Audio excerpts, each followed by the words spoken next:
मशहूर शायर और गीतकार शकील आजमी ने लिखा है, हार हो जाती है जब मान लिया जाता है, जीत तब होती है जब ठान लिया जाता है। अगर इंसान अपनी हिम्मत और हौसला न छोड़े तो जिंदगी में कुछ भी नामुमकिन नहीं। लेकिन कई बार ये हिम्मत इंसान खुद नहीं जुटा पाता, कोई दूसरा उसे हौसला देता है कि वो अपने सामने खड़ी मुश्किल से पार पा सकता है, आगे बढ़ सकता है। आज आपको हिम्मत और हौसले की कुछ ऐसी ही कहानियां दिखाती हूं।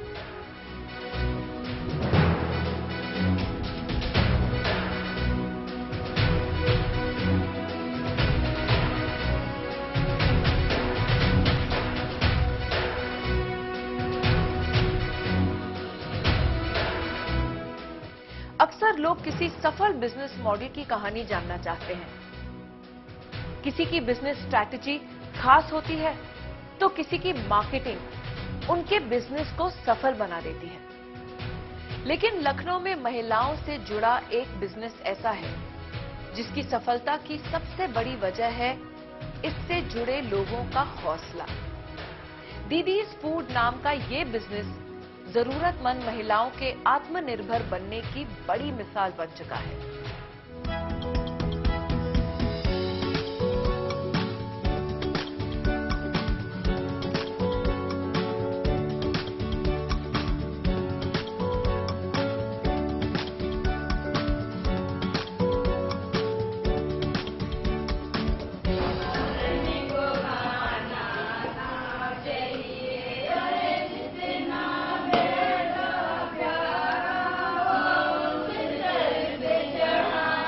गीत गाते, एक दूसरे का हाथ बटाते और एक दूसरे का सुख दुख बांटती ये महिलाएं दीदीज फूड के लिए काम करती हैं। इन सब की अलग कहानी है, सबका अपना दर्द है, बस कुछ एक है तो वो है जज्बा, जिंदगी की मुश्किलों से लड़ने का हौसला। दीदीज फूड सिर्फ एक सफल बिजनेस मॉडल की ही कहानी नहीं है, बल्कि यह महिलाओं के स्वावलंबन और उनके सशक्तिकरण की भी कहानी है कि किस तरह जब महिला ठान लेती है तो सबसे मजबूत होकर रहती है और खुद आगे बढ़कर दूसरों की मदद भी कर सकती है। यहाँ जो दीदीज फूड में महिलाएं काम करती हैं उनसे ही बात करते हैं क्योंकि सबकी अलग कहानी है। आप अपना नाम बताइएगा। कृष्णा। कृष्णा जी, ये बताइएगा कि आपके घर में पहले क्या हालात थे और अभी जब आप काम कर रही हैं, कब से यहाँ काम कर रही हैं और क्या बदलाव आया है? सन 2009 से कर रहे हैं। पहले घर में क्या हालात थे और अभी क्या हालात? पहले हमारे बच्चे छोटे छोटे थे, पढ़ाई नहीं कर पाते थे, दिक्कत होती थी खाने पीने की और पढ़ाई की, तो इसलिए एक लोग के कमाने से घर तो चलता नहीं है, तो पढ़ाई करने के लिए हम लोग यहाँ रहते हैं। अब जैसे यहाँ काम करते तो बच्चे भी पढ़ते हैं और हम भी लोग सही, घर भी चलता है। तो आप ये बताइएगा कि आपकी बात हम सुन रहे थे कि आपको घर में बहुत दिक्कत थी, क्या हुआ था उस समय और कैसे आपने यहाँ पर नौकरी शुरू की? हमारे पति से, हस्बैंड से झगड़ा डेली होता था, शादी के बाद ही से उन्होंने कहा हम तो आपको नहीं रखेंगे, शादी करना, दूसरी शादी करना चाहते थे, 3 साल बाद की हुई। उसके बाद जब शादी कर लिया, हमको मालूम नहीं था, मैम जब मालूम नहीं हुआ तब बाद में बाहर के लोग हमको बताए ऐसा ऐसी बात है, ससी आप गौ नहीं, बहुत बात आगे बढ़ जाएगी।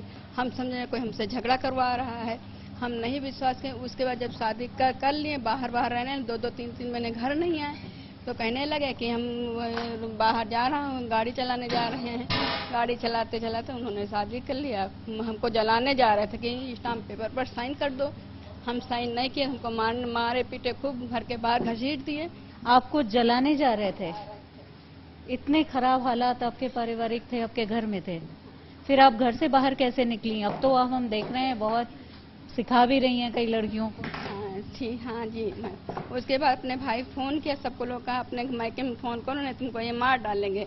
हम किसी कहना नहीं माना, फिर जब जाने ज्यादा हालात सर से ज्यादा ऊपर हो गए तब फिर फोन कर अपने भाई के साथ चले आए हम। फिर भाई ने 2 साल घर में रहे, उसके बाद दीदी स्कूल में जॉब लगवा दी, यहाँ जॉब कर रहे हैं, एक बेटी भी है मेरी।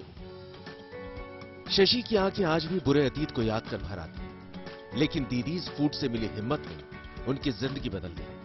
अब वो आत्मनिर्भर है, समाज में आत्मसम्मान के साथ जी रही हैं। शशि की तरह ही यहां काम करने वाली हर महिला ने अपने आत्मसम्मान की लड़ाई लड़ी और इस लड़ाई में उनका साथ दिया वीना आनंद, जिन्होंने खास तौर पर जरूरतमंद महिलाओं की मदद के लिए दीदीज फूड की शुरुआत की। दीदीज का एक मकसद ये था कि हम गरीब महिलाओं और लड़कियों को अपने पैरों पर खड़ा कर सकें, तो उनके लिए उनको कुछ स्किल्स दे सकें जिससे वो अपना जीविकोपार्जन कुछ कर सकें। तो उसके लिए हम लोगों ने सन 2008 में 2 लड़कियां और 1 महिला के साथ, गांव की लड़कियां थी, गांव की महिला थी, उसको लेके हमने स्टार्ट किया। और सबसे पहले हमने उनको चॉकलेट बनाना सिखाया और चॉकलेट बनाया। फिर उसके बाद लगा कि इतने से होगा नहीं, और महिलाएं भी जोड़नी है हमको, उनको भी और काम देना है ताकि उनका जीवन का सुधार हो सके। तो फिर हमने उसी के साथ मसाले शुरू कर दिए, समोसे बनाने शुरू किए, स्कूल की कैंटीन ली। फिर महिलाओं की मदद के लिए शुरू किया ये काम इतना आसान नहीं था। यहां हर महिला अपने पैरों पर तो खड़े होने के लिए संघर्ष कर ही रही थी, अपने बिखरे घर को भी सहेज रही थी। वीना बताती हैं कि इन महिलाओं ने अपने दम पर इस बिजनेस को काफी आगे बढ़ाया है। अचार, मसाले, लड्डू, नमकीन बनाने से लेकर ये महिलाएं केटरिंग का काम भी कर रही हैं। एक तो सबसे पहली बात है कि ये इनमें एक अपने अंदर एक कॉन्फिडेंस आया कि हम कुछ कर सकते हैं। उनका कॉन्फिडेंस देख के उनके जो हस्बैंड थे, जो डोमेस्टिक वायलेंस से ये लोग उनकी वजह से परेशान रहती थी, उनको अपनी योग्यता दिखा पाए और इतनी सशक्त हो गई ये लोग कि हाँ हम तो कुछ कर सकते हैं। तो उनको मानना पड़ा कि हमारी वाइफ है वाकई इस काबिल कि ये लोग जिंदगी में आगे बढ़ सकती हैं। वो ऐसे करते करते ये लोग इनके घर के हालात तो सही हुए, हस्बैंड भी सुधर गए और प्लस हमारा सामान तो इतना बनने लगा कि लोग नौकरी हमने जितनी ज्यादा से ज्यादा महिलाओं को देनी थी उतनी देते गए। हम तरह तरह के नाश्ते बनाते गए। फिर हमको हमारा एक स्टोर वे मॉल में भी है, तो मॉल में भी लोग जाके आज भी हमारे यहाँ का सामान लेते हैं। दीदीज फूड की एक खास बात यह भी है कि दूसरे संस्थानों की तरह यहाँ काम न आने की वजह से किसी को लौटाया नहीं जाता, बल्कि उसे जरूरी ट्रेनिंग देकर टीम का हिस्सा बना लिया जाता है। आज मार्केटिंग का काम संभाल रही कुंती जब 2009 में इस संस्था से जुड़ी तो उनके साथ भी कुछ ऐसा ही हुआ। जो सबसे अच्छी बात मुझे लगती है और क्यों दीदीज फूड इतना सक्सेसफुल है कि यहाँ का एटमॉस्फेयर, क्योंकि मैं भी कुछ बहुत ऐसे बैकग्राउंड से बिलोंग करती हूँ जहाँ हमारे पास बहुत सारे प्रिविलेज नहीं थे। तो स्टार्टिंग मेरा करियर यहीं से शुरू हुआ है। तो इस तरह का स्कोप है यहाँ लर्निंग का बहुत सारा। ये नहीं कि आप क्योंकि आप ट्रेन हैं, आप ऑलरेडी एक्सपीरियंस है तभी यहाँ आएंगे काम कर सकते हैं, ऐसा नहीं है। यहाँ उन महिलाओं को ज़्यादा तवज्जो दिख जाती है जो स्पेशली नीडी हो, जिनको ज़रूरत हो काम की।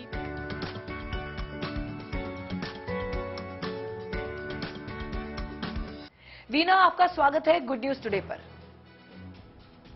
वीना जी, आपने इस वेंचर को शुरू करने का फैसला कैसे किया? कोई तो खास वजह रही होगी। देखिए, मेरा मानना यह है कि महिला बहुत सशक्त है। हम महिलाएं बहुत ही सशक्त हैं और हम जिंदगी में बहुत कुछ कर सकती हैं। हम लोग शहर में रहते हैं, बट मुझे ये लगा था कि जो गांव में औरतें रहती हैं उनकी शक्ति की पहचान उनको कैसे कराई जाए, उनको कैसे बताया जाए कि वो लोग भी बहुत कुछ कर सकती हैं। उनके जब घरों की हालत देखते हैं, उनको इतना परेशान किया जाता है, इतनी वो असहाय होती हैं। किसी के हस्बैंड बिल्कुल ड्रग एडिक्ट हैं, किसी के इतनी शराबी हैं, मारते हैं, पैसा लाओ कहीं से कुछ करो, मगर उनको घर से बाहर भी नहीं निकलने दिया जाता है और ताकि वो कुछ कर सकें। बट हमने ये बेड़ा उठाया, हमने सोचा इनको हम बताएं, इनसे मिले, इनको हमने बताया कि आप लोग जिंदगी में बहुत कुछ कर सकते हैं, क्यों उनके ऊपर निर्भर हो, आप आत्मनिर्भर बनो, अब खुद घर से बाहर निकलो। फिर उनको सिखाए, उनके लिए हमने ये संस्था स्टार्ट करी कि इनको हम गुण सिखाएं, इनके अंदर क्या क्या गुण हैं उनकी पहचान दें ताकि वो अपने पैरों पे खड़ी हो सके। अभी आपका बिजनेस कितना बड़ा हो गया है और कितनी महिलाओं को सपोर्ट कर रही हैं आप? हमने ये बिजनेस शुरू किया था तो 3 महिलाओं को लेके काम शुरू किया था, लेकिन हम 100 से ज्यादा लोगों को इसमें हम काम दे चुके हैं, उनको हम मदद कर चुके हैं, उनको गुणी बना पाए हैं ताकि वो इतनी सक्षम हो गई कि अपने लिए कुछ कमा सकें। और अब बिजनेस देखिए, पहले सिर्फ 2-3 टिफिन, 4 टिफिन, फिर धीरे धीरे करके हम कॉर्पोरेट में भी आ गए, इतने समझ गए, इन लोगों को भी इतना सिखा दिया कि कॉन्फिडेंट हो गए ये लोग कि हम बाहर वालों से भी बातचीत कर सकते हैं। एक कस्टमर डीलिंग, उनको प्रोडक्शन कराना, उनको सेल कराना, मार्केटिंग करना, सब कुछ आने लगा। तो हम लोग इस समय कॉर्पोरेट के साथ भी जुड़ गए। तो आज हम मॉल में भी हैं, आज हम बड़ी बड़ी कंपनियों में भी हैं और स्कूल में भी हैं। क्या लखनऊ के बाहर भी इस वेंचर को आप ले जाएंगे? क्योंकि इस तरह के बिजनेस का स्कोप तो दूसरी जगहों पर भी काफी है और इतनी महिलाओं को आप आत्मनिर्भर बना रही हैं, तो I think it will be great. बिल्कुल, ये तो पूरे देश में जरूरत है इस बिजनेस की, हर गांव में जरूरत है, हर शहर में जरूरत है। बिल्कुल ले जाना चाहेंगे। हम सोचते हैं कि यहाँ जिस तरह से यहाँ पर है, इसी का एक मॉडल हम कहीं और भी स्टार्ट करें ताकि हम और महिलाओं को सहायता कर सकें। वीना जी, हमारे साथ जुड़ने का बहुत बहुत धन्यवाद एंड आगे के लिए बहुत सारी शुभकामनाएं। Thank you. हौसले की असल उड़ान वही होती है जो आसमान की ऊंचाई खुद तय करे। उड़ान वहां तक हो जहां तक लोग कल्पना भी न कर पाए। आज आपको एक ऐसी शख्सियत से मिलवाते हैं जिन्होंने इसी फीलिंग को अपने अंदर जिंदा किया, अपनी शारीरिक कमियों को भुलाकर सफलता हासिल की है। आपको मिलाते हैं हरियाणा में करनाल के डॉक्टर रितेश सिन्हा से, जिनकी उपलब्धियां आज पूरे समाज के लिए मिसाल बन चुकी हैं।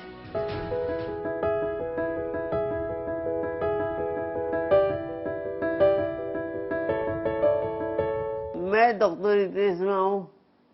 मेरे को सेव पेप्सी है और मैं मानता कि हर डिसेबल आदमी एक डिस्टिंक्टली एबल पर्सन है और एक सीपी बंदा केपेबल पर्सन है, यानी कि सक्षम प्रतिभावान व्यक्ति वो हर काम को आम इंसान कर सकता है, लेकिन इनको प्रॉपर एनवायरनमेंट मिलना चाहिए। ये कोई स्पीच नहीं, इस शख्स की हकीकत है। दिव्यांग इंसान भी समाज को राह दिखा सकता है, मददगार साबित हो सकता है। डॉक्टर रितेश सिन्हा ने इसे साबित किया है।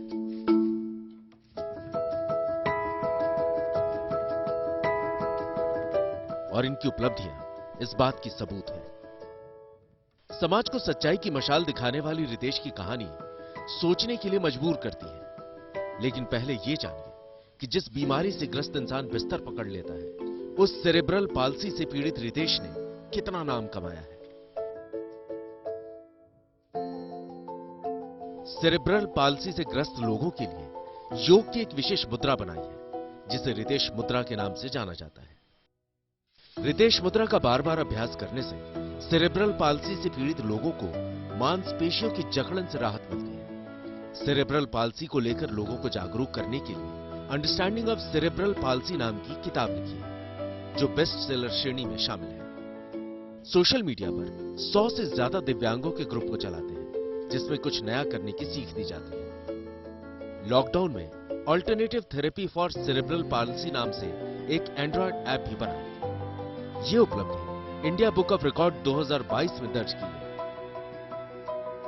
राइटर, इनोवेटर, साइंटिस्ट और मोटिवेटर, कई नाम, लेकिन चेहरा केवल एक, डॉक्टर रितेश सिन्हा। तो इनको बहुत ज्यादा इन्होंने ये सोचा कि इन्होंने ये भी एक प्रोग्राम देखा, योगी का प्रोग्राम था कोई टीवी में, तो वो प्रोग्राम देख के उन्हें मुद्रा के बारे में कुछ ज्ञान हुआ, तो उन्होंने सोचा कि मैं इसको देखता हूँ आगे। तो इन्होंने ये देखा, अरे मैं तो पेंसिल ही ऐसे पकड़ता हूँ, ये तो एक मुद्रा है।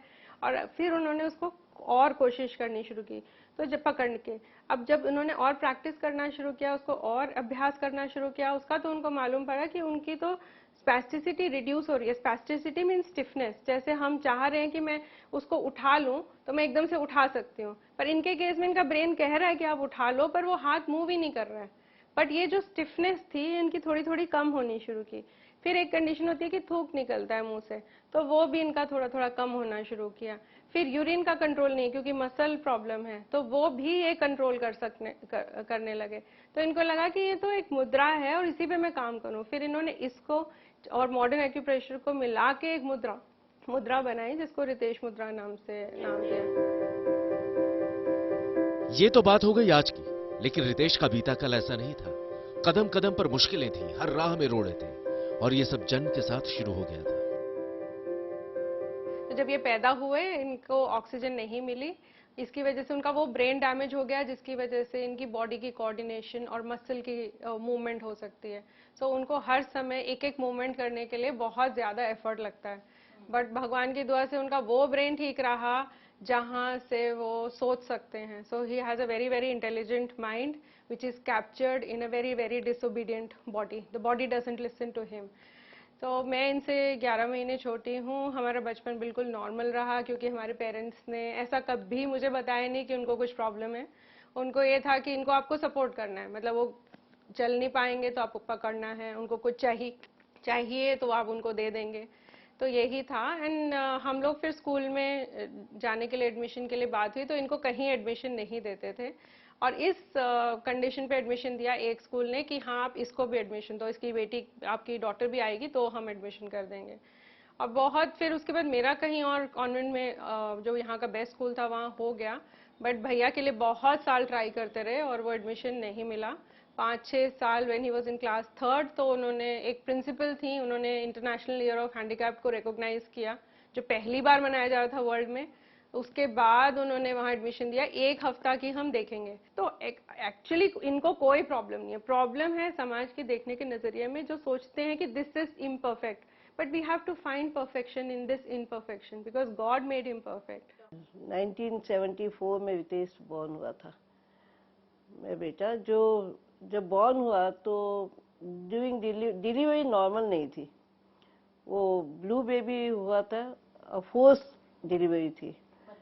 तो उससे वो पैदा होने के तुरंत बाद वो रोया नहीं, और उसके बाद भी दूध वगैरह नहीं पीता था अपने आप।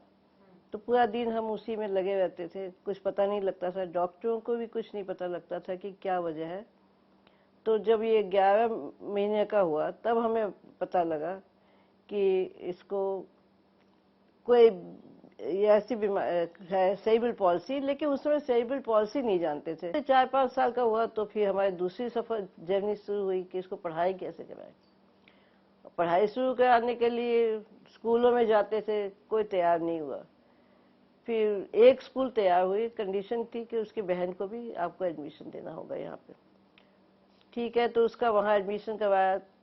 फिर वहाँ एग्जाम वगैरह होती थी तो मैं खुद वहाँ जाती थी, इसका हाथ पकड़ के इसके लिखवाती थी मैं उसको। स्कूल लाइफ, फिर इसके 10th हो गया, बहुत अच्छे से हुआ। इनका 75% मार्क्स उस समय आए थे 89 में।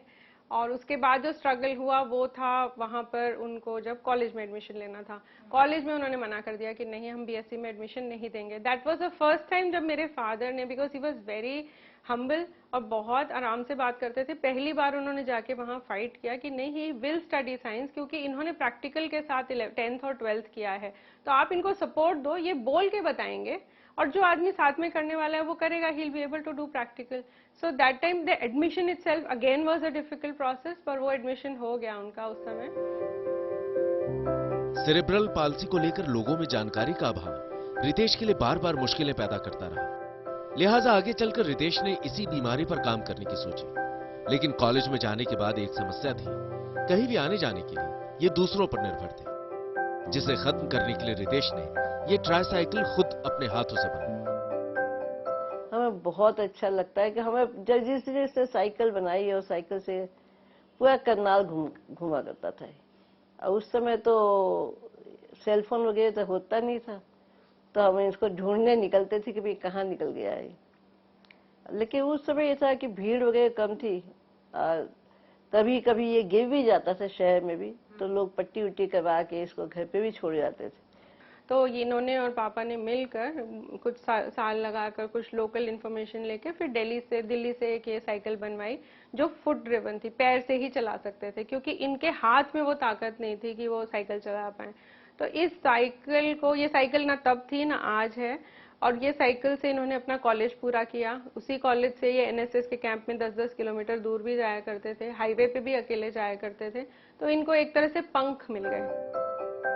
सेरेब्रल पाल्सी एक तरह के न्यूरो डिसऑर्डर को कहते हैं, जिसमें ब्रेन तो सही रहता है लेकिन शरीर की मांसपेशियां ब्रेन के मुताबिक काम नहीं करती।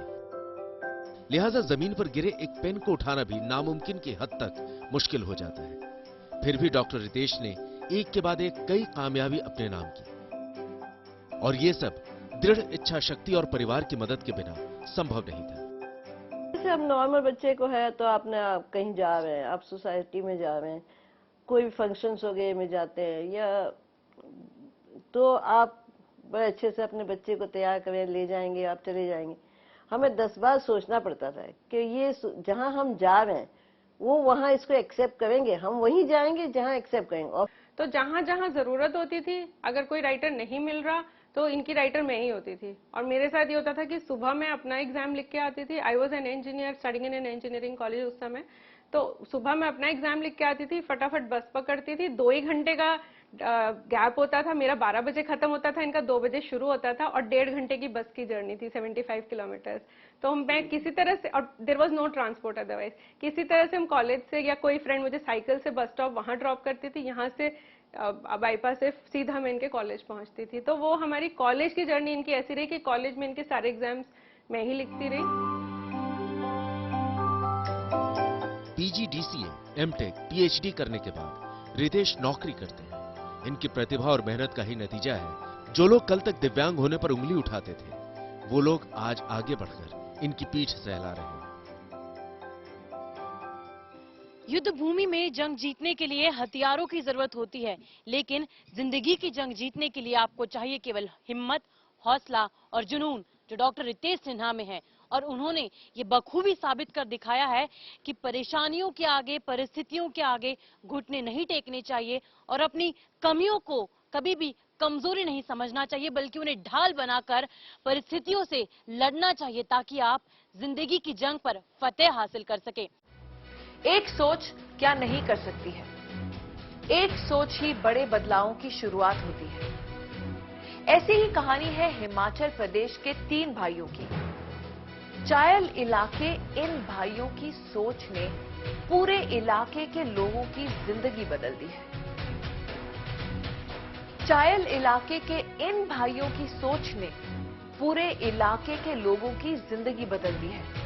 पहले चायल इलाके के लोग सब्जी और फसल उगाते थे, फिर इन भाइयों ने फूलों की खेती का काम शुरू किया। शुरुआत में कुछ झटके लगे, नुकसान भी हुआ, लेकिन फिर जब इनका बिजनेस पटरी पर आया तो दूसरे लोग भी इस काम से जुड़ने लगे। आज पूरे इलाके में इनके फूलों ने खुशहाली की महक फैला दी है।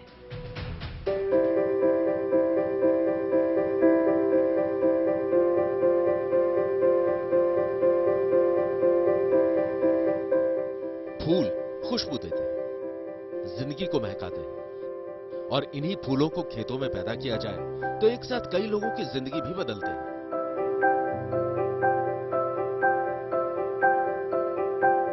ये हिमाचल प्रदेश के चायल में महोग गांव के खेत हैं, जहां फूलों की खेती को बहुत ही वैज्ञानिक तरीके से किया जाता है। यह सिलसिला 35 साल पहले शुरू हुआ था। ये वो शख्स हैं जिन्होंने सबसे पहले इस गांव में फूलों की खेती करके किस्मत आजमाई। कुछ शुरुआती झटके लगे, फिर एक के बाद एक सफलता के दरवाजे खुलते चले गए। के लिए हमने 1988-89 में हम फूलों की तरफ को आए। यहाँ पर हमारे एक शर्मा जी होते थे, वो महाराजा पटियाला के पास जॉब करते थे, मतलब इसमें फ्लोरिकल्चर में काम करते थे। तो उन्होंने हमारे को इनकरेज किया कि भाई आप लोग बहुत मेहनती लोग हैं इधर, और आप लोग फूल लगाओ। तो उस टाइम हमारे को इतना पता नहीं था फूलों के बारे में, ना फूलों का इतनी ज्यादा बिक्री थी और ना इतना कोई पता था।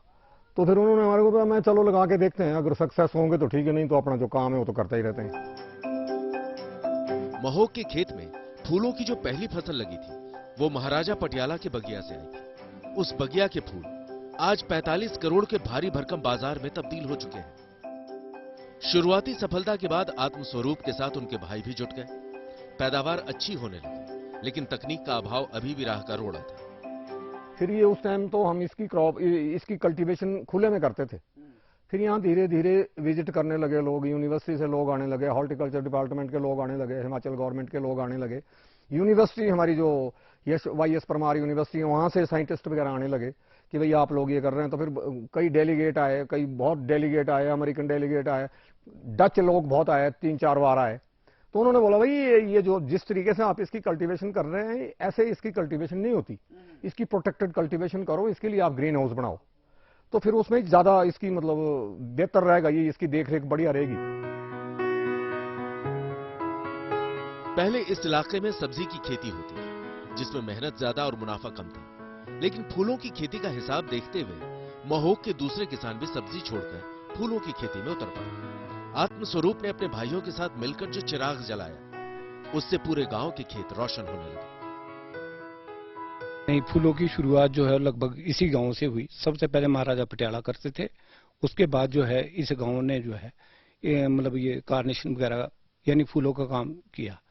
पहले हम सब्जियां टमाटर शिमला मिर्च वगैरह लगाते थे, उससे जो है वो 10 गुना ज्यादा फायदा तो है इसमें, इस चीज में। आज की डेट में करीबन 18 से 20 गांव ऐसे हैं चायल के आसपास में विसिनिटी में जो कि फूलों की खेती कर रहे हैं, और इस खेती से जो इस एरिया का टर्नओवर आता है वो लगभग 30-40 करोड़ रुपए का रहता है जो फूलों से ही है। आज केवल महोग ही नहीं, इसके आसपास के 24 से ज्यादा गांव ने इस बदलाव को गले लगाया, फूलों की खेती करने लगे।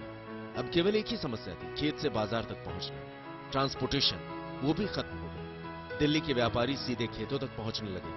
दिल्ली से होते हुए हिमाचल प्रदेश के फूल अब विदेशों तक पहुंचने लगे। ये लगा कि एक बीघा इतना पैसा देता है तो ज्यादा लगाएंगे तो बहुत ज्यादा पैसा है। तो फिर जब हमने इसका प्रॉपर तरीके से जो है ना जी, किसी टाइम ना जब कनाट प्लेस में मंडी होती थी ना जी, तो यहाँ का ग्लैड, इस गांव का ग्लैड जिसमें 26 फूल खिलते थे इंटरनेशनल क्वालिटी में, मैं आपको बताता हूँ। और 95 की बात है, मैंने ये गुलदाउदी तैयार की थी, कोरिया तक गई थी। हिमाचल प्रदेश में फूलों का बाजार 150 करोड़ का है, जिसमें से 45 करोड़ की कमाई अकेले चायल के इस इलाके से होता है, जो इस इलाके के किसानों की सफलता को बयां करता है। एक परिवार ने हिम्मत दिखाई, पहल की, तो आज पूरा इलाका खुशहाली के रास्ते पर। इस वक्त हम कश्मीर में नहीं बल्कि चायल के एक छोटे से गांव महोग में हैं। चायल जो कि पर्यटन की दृष्टि से हर कोई इसे जानता है, लेकिन महोग ने अपनी एक अलग पहचान बनाई है। बड़ा कारण क्योंकि 3 दशक पहले महोग के इसी गांव से फूलों का कारोबार शुरू हुआ था, जो कि अब धीरे धीरे पूरे हिमाचल में फैल गया है। चायल के लगभग हर गांव में अब फूलों की खेती की जाती है और पूरे साल भर में लगभग 40 करोड़ का रेवेन्यू है अब फूलों की खेती से होता है। इंसान में जज्बा और जुनून हो तो वो क्या नहीं कर सकता। आपको बिहार के दशरथ मांझी याद होंगे, उन पर एक फिल्म भी बनी थी। उन्होंने बरसों अकेले मेहनत करके पहाड़ का सीना चीरकर रास्ता बना दिया था। आज आपको हरियाणा के एक दशरथ मांझी से मिलाते हैं। इन्होंने अरावली की पहाड़ियों में 5000 फीट की ऊंचाई पर एक विशाल तालाब बनाया है। खास बात यह है कि यह तालाब पशु पक्षी की प्यास बुझाने के लिए है। कल्लू राम ने यह काम अकेले किया। 50 साल लग गए, लेकिन बिना रुके, बिना थके अपने काम को अंजाम देते रहे और आज उनका ये तालाब पशु पक्षियों के लिए वरदान बन गया है।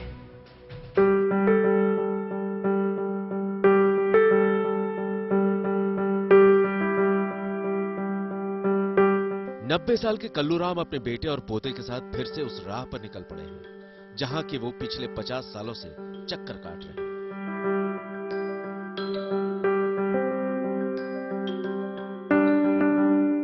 मंजिल है 5000 फीट ऊपर अरावली पहाड़ी की एक चोटी, जहां कल्लूराम ने अकेले दम पर 50 साल मेहनत करके एक विशाल तालाब खोदा है। उतनी ऊंचाई पर पत्थर के पहाड़ों के बीच एक तालाब बनाना कितना मुश्किल था और शुरुआत में यहाँ से इन्हीं रास्तों से होते हुए वो ऊपर तक पानी लेकर जाते थे, मटका अपने कंधे पर रखकर।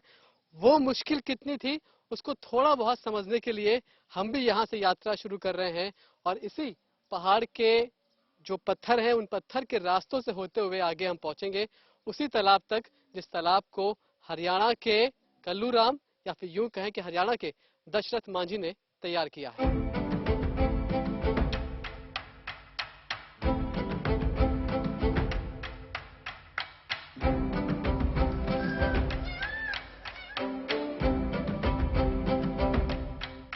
ये पहाड़ छोटे जानवरों का बसेरा है, सैकड़ों पक्षियों का घर है।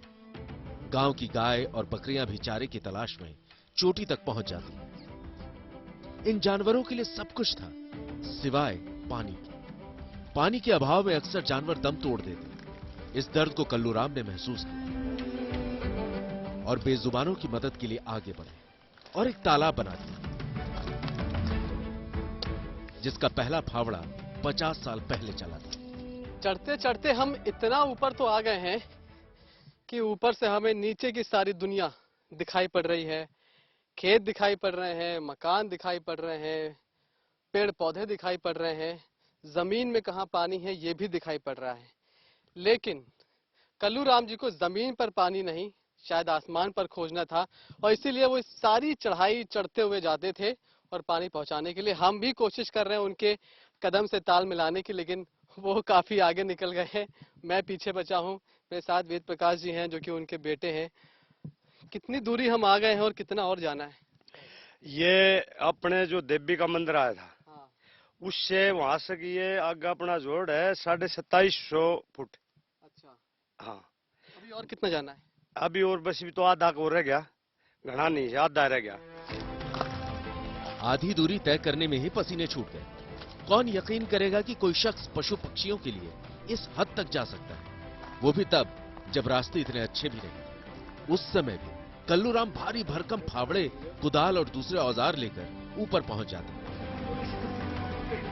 इन टूटे फूटे पत्थर के रास्तों से ही चलते हुए हम इस ऊंचाई तक पहुंचे हैं। अभी हम पहुंचे नहीं उस जगह तक, लेकिन आपको बता दें कि ये रास्ता जब कल्लूराम जी पानी लेकर नीचे से ऊपर आते थे तब ये रास्ता ऐसा भी नहीं था, ये और खराब था और टूटा हुआ था। अब देखिए आपको ये अगल बगल जो पत्थर लगे हुए दिखाई पड़ रहे हैं, दरअसल इसे आप ये कहिए कि यहाँ पर ये रास्ता बनाया गया है। मैं 2005 में ब्लॉक सी मेंबर था। अच्छा। तो मैंने नहीं थी कोई बूढ़ा ने इतना काम कर दिया, मैं भी कुछ ना कुछ करूं।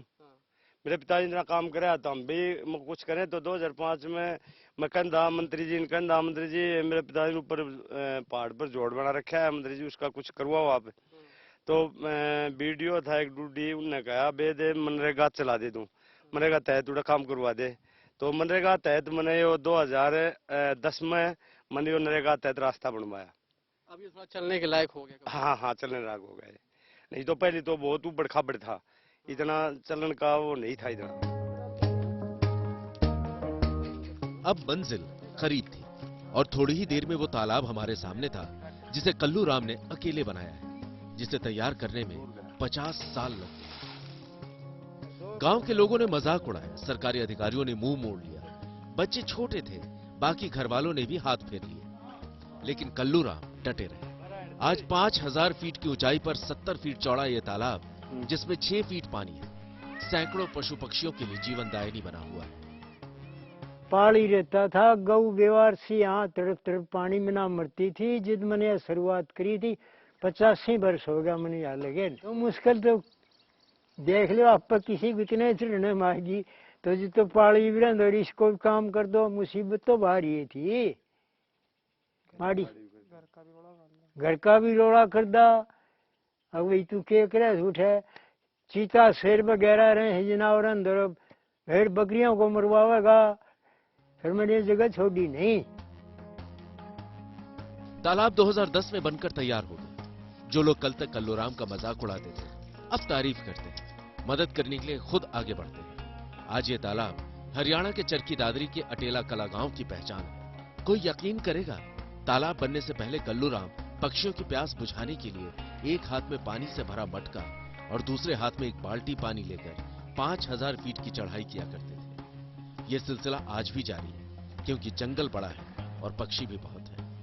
हाँ हाँ, एक बसन को है बाल्टी हाथ में, बाल्टी और मटका लेकर ये पहाड़ पर ठेठ नीचे से ऊपर तक डटते नहीं थे, ठेठ आगे यही रुकते थे।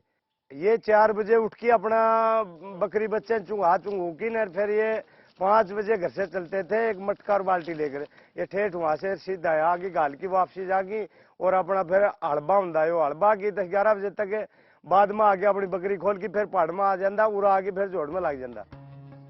90 साल के हो चुके ये बुजुर्ग आज अपने शाहकार को शान से देखते हैं। इनके बेटे भी साथ हैं। पूरे इलाके में तालाब और तालाब बनाने वाले हाथ की चर्चा है, जो नई पीढ़ी को भी प्रेरित करती है। मैं सुबह उठता हूँ तो यहाँ पर आता हूँ प्रैक्टिस करने के लिए। यहाँ पर तो दिन में कभी जैसे संडे की छुट्टी होती है, रिलैक्स होता है, वैसे यहाँ पर काम भी करते हैं संडे को। तो यहाँ और भी बच्चे आते हैं जो यहाँ पर प्रैक्टिस करने के लिए आते हैं। अपने दोस्तों के साथ कहीं पार्टी नहीं करने आते हैं? जैसे संडे होता है ना, तो यहाँ पर सभी दोस्त इकट्ठे हो जाते हैं, तो यहाँ पर आते हैं हम और फिर रुक के फिर जाते हैं। तो वहाँ जाओ तो एक पत्थर डेली उठा के बाहर रख के आओ, अगर जाओ तो कुछ ना कुछ करके आओ, वापस खाली मत आओ वहाँ से, घूम के बताओ। हाँ घूम के बताओ। वैसे जाते हो तो कुछ ना कुछ करके आओ, पत्थर लगा के आओ, माटी डाल के आओ, कुछ भी करके आओ, बस खाली मत आओ, ऐसे बोलते हैं। रास्ता कितना भी कठिन, मन में साहस हो तो जीत उसी की होती है। एकला चलो की राह अपनाकर बिहार के दशरथ मांझी ने पहाड़ काटकर रास्ता तैयार कर दिया था। अब हरियाणा के इस दशरथ मांझी ने कमाल कर दिखाया। इस वक्त टीवी स्क्रीन पर शायद मैं आपको बहुत छोटा दिख रहा हूँगा, लेकिन जब मैं 90 साल के कल्लूराम जी से मिला तो मैंने खुद को छोटा महसूस भी किया, क्योंकि उन्होंने इतना बड़ा काम कर दिया है। कुछ लोग बड़ी गाड़ी के बारे में सोचते हैं, बंगलों के बारे में सोचते हैं, लेकिन कल्लूराम जी की सोच कई लोगों की सोच से परे थी। नतीजा ये हुआ कि आज पत्थरों के बीच सैकड़ों फीट की ऊंचाई पर बना यह तालाब हजारों पशु पक्षियों के लिए जीवन का एक केंद्र बन चुका है। जिंदगी में जिद की बहुत अहमियत होती है। जिद अगर पॉजिटिव हो तो दुनिया बदल सकता है। उत्तर प्रदेश के रामवीर तंवर ने भी एक जिद की और आज उन्हें पूरे देश में लाइब्रेरी मैन के तौर पर जाना जाता है। इनकी पहल से 6 राज्यों के 300 गांवों में लाइब्रेरी खोली गई है। ये लाइब्रेरी गांव के गरीब बच्चों के लिए वरदान साबित हो रही है। जो बच्चे पैसे न होने की वजह से किताबें नहीं खरीद पाते हैं, इस लाइब्रेरी में पढ़कर अपना जीवन संवारने में जुटे हुए हैं।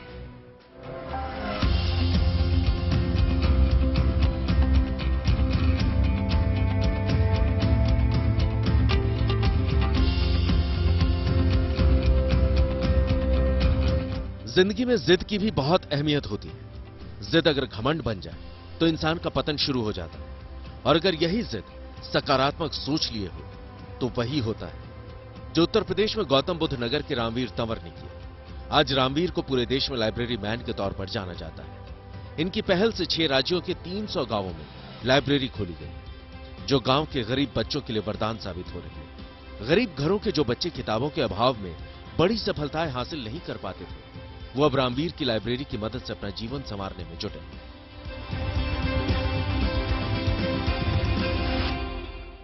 इसकी जो बीजारोपण जो हुआ था वो सन 2018 में हुआ था।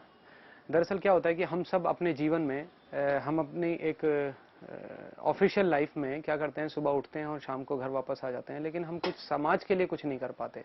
जो हमारा हम सबका दायित्व बनता है वो हम नहीं निभा पाते हैं। हम परिवार के लिए समय निकाल लेते हैं, लेकिन समाज के लिए कहीं ना कहीं कमी रह जाती है। वही चीज़, वही एक जो चीज़ थी वो मेरे भी सीने में कहीं थी, और इसी के द्वारा सन 2018 में मार्च के महीने में हमने अपने गांव झुंडपुरा के जो खंडर पड़ा हुआ पंचायत घर था, गांव के पूरे मतलब अपने पूरे गांव के सपोर्ट से हमने अपने पंचायत घर में एक लाइब्रेरी की शुरुआत की।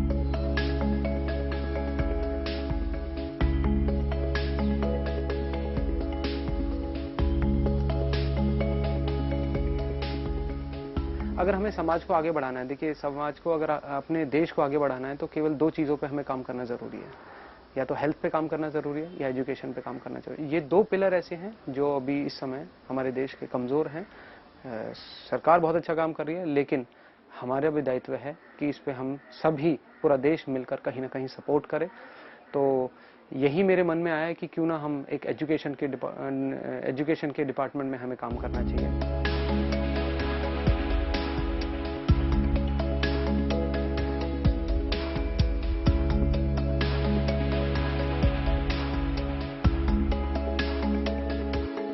मैंने अक्सर देखा है, हम सभी ने अक्सर देखा है, हमारे बड़े बूढ़ों ने सभी ने देखा है कि बच्चे गलत दिशा में बहुत जल्दी पहुंच जाते हैं, लेकिन एक सकारात्मक दिशा को चुनने के लिए थोड़ा समय लग जाता है। तो हमने यही नोटिस किया था कि जो हमारे गांव के बच्चे थे वो गली नुक्कड़ चौराहों पर अपना ज़्यादा समय व्यर्थ किया करते थे, लेकिन उनको सही दिशा में लाने के लिए इससे अच्छा ऑप्शन मुझे तो कोई दिखा नहीं था। और जब मैंने ये बात अपने गांव के सामने रखी तो जो गांव के बड़े बूढ़े थे उन्होंने मुझे बड़ा सराहा। उन्होंने कहा कि ये सबसे अच्छी चीज़ है, हम इस खराब खंडर पंचायत घर में पुस्तकालय अगर खोल दें तो ये बच्चे सही आकर बैठना शुरू कर देंगे। तो ये ऑप्शन हमें अच्छा लगा और पूरे गांव ने इसमें सपोर्ट किया।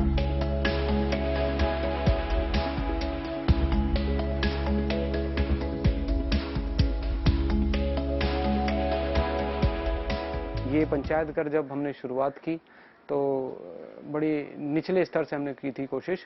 उसमें हमारे बच्चे उस समय दरियों पे बैठा करते थे, लेकिन आज धीरे धीरे गांव का सपोर्ट और बाहर वाले लोगों का सभी का सपोर्ट इसमें है और आज एक ये बहुत भव्य सुंदर पुस्तकालय बन चुका है जिसमें सारी ही आधुनिक चीजें हैं।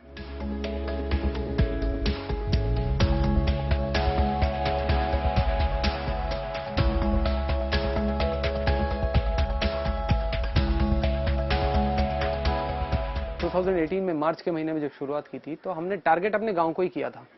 हमने अपने गांव के ही बच्चे जो थे उनके लिए बैठने की व्यवस्था करने की कोशिश की थी, लेकिन गांव के साथ साथ जब हमें पता चला कि आसपास हमारे गांव के आसपास झुग्गी झोपड़ियां भी हैं, सेक्टर 8 है, सेक्टर 11 की झुग्गियां हैं और बहुत सारे ऐसे परिवार हैं जो हमारे गाँव के अंदर बाहर से आकर रह रहे हैं, जिनके पास इतनी जगह नहीं है, एक कमरे में रहते हैं वो लोग।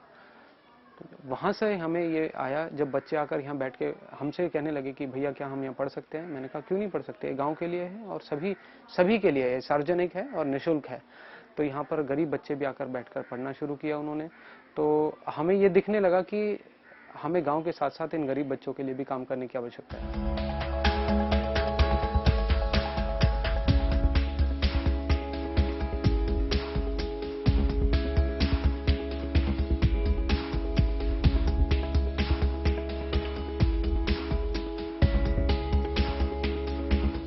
सरकार से तो हमारी केवल एक ही विनती है कि जो काम हम कर रहे हैं हम सरकार से यही चाहते हैं कि आप इस मुहिम को आगे बढ़ाएं और गांव-गांव में एक पुस्तकालय खुलवाएं, जिससे कि गांव के बच्चे जिनके पास सारी सुविधाएं नहीं हैं उन्हें ये सुविधाएं मिलें और वो बैठकर वहां पढ़ सकें।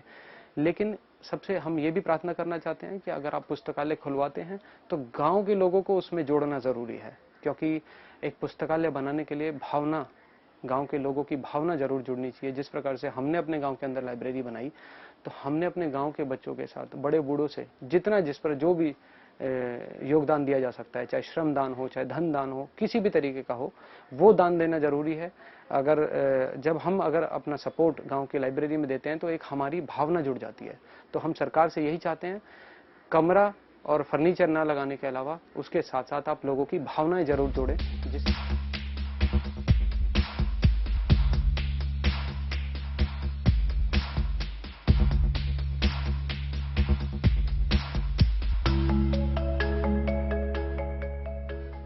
इस वक्त रामवीर सिंह हमारे साथ जुड़े हैं। रामवीर जी, आपका स्वागत है गुड न्यूज टुडे पर। सबसे पहले तो मैं रवीना जी आपका बहुत बहुत धन्यवाद करना चाहता हूं। आपने हमारे इस लाइब्रेरी की मिशन को अपने यहाँ पर जगह दी, इस शो में जगह दी और सराहा।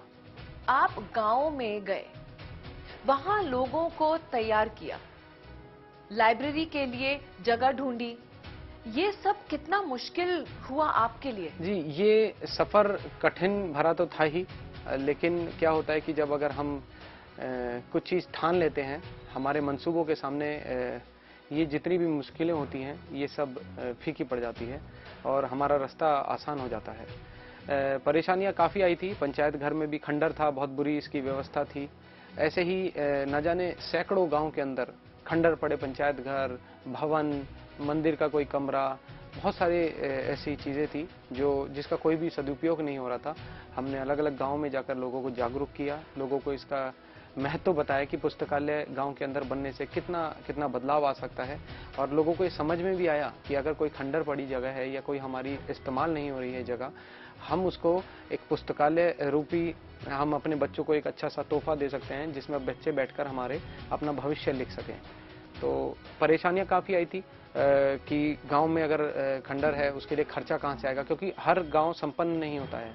गांव में बहुत सारी परेशानियां भी होती है, कोई गांव गरीब भी होता है, कोई गांव के पास बहुत अच्छा मतलब समृद्ध होता है, लेकिन गरीब जिन गांव में आर्थिक व्यवस्था थोड़ी कमज़ोर होती है उन गाँव में बड़ी समस्याएं आई, लेकिन फिर भी लोगों ने अपने हिसाब से चंदा इकट्ठा किया और अपने अपने गाँव में पुस्तकालय बनाया। रामवीर जी, इसमें कोई शक नहीं है कि ये लाइब्रेरी गरीब बच्चों के लिए वरदान साबित हो रही है। ऐसे कई बच्चे होंगे जो इन लाइब्रेरियों में पढ़कर सफल हुए होंगे, बड़े ओहदों पर पहुंच गए होंगे, उनके बारे में कुछ तो बताइए। हमारी इस लाइब्रेरी से तो लगभग 4 साल में अभी तक के 10-12 बच्चे हमारे अच्छे अच्छे प्लेटफॉर्म पे पहुंच चुके हैं, गवर्नमेंट सेक्टर में भी पहुंच चुके हैं और प्राइवेट सेक्टर में भी पहुंच चुके हैं। एक बच्चे की मैं कहानी बताता हूं आपको। एक सेक्टर 8 हमारे यहाँ पर झुग्गी झोपड़ियों के बच्चे बहुत ज़्यादा आते हैं, गांव के बच्चों के साथ साथ झुग्गी झोपड़ियों के बच्चे पढ़ते हैं। तो उस बच्चे के घर में इतनी जगह नहीं है पढ़ने की। वो बच्चा 12वीं के बाद उसने ग्रेजुएशन की, बीटेक की उसमें, और बीटेक करने के बाद वो हम लगातार हमारी लाइब्रेरी पे आता रहा और मेहनत करता रहा निरंतर। आज वो बच्चा एक MNC कंपनी में, टॉप कंपनी में आज वो नौकरी कर रहा है और बहुत अच्छे पैकेज पे काम कर रहा है। जब हम उससे पूछते हैं कि आपके जीवन में इस लाइब्रेरी ने क्या बदलाव किया, तो वो ये बतलाता है कि अगर ये लाइब्रेरी ना होती तो मैं आज यहाँ ना होता। रामवीर जी, हमारे साथ स्टूडियो में जुड़ने का आपका बहुत बहुत धन्यवाद, और प्रार्थना करते हैं कि यूं ही आप आगे बढ़ते रहें और सफलता पाएं। आज के लिए बस इतना ही। गुड न्यूज टुडे पर कल रात 9 बजे फिर आऊंगी देश की बात सुनाने। तब तक के लिए दीजिए इजाजत।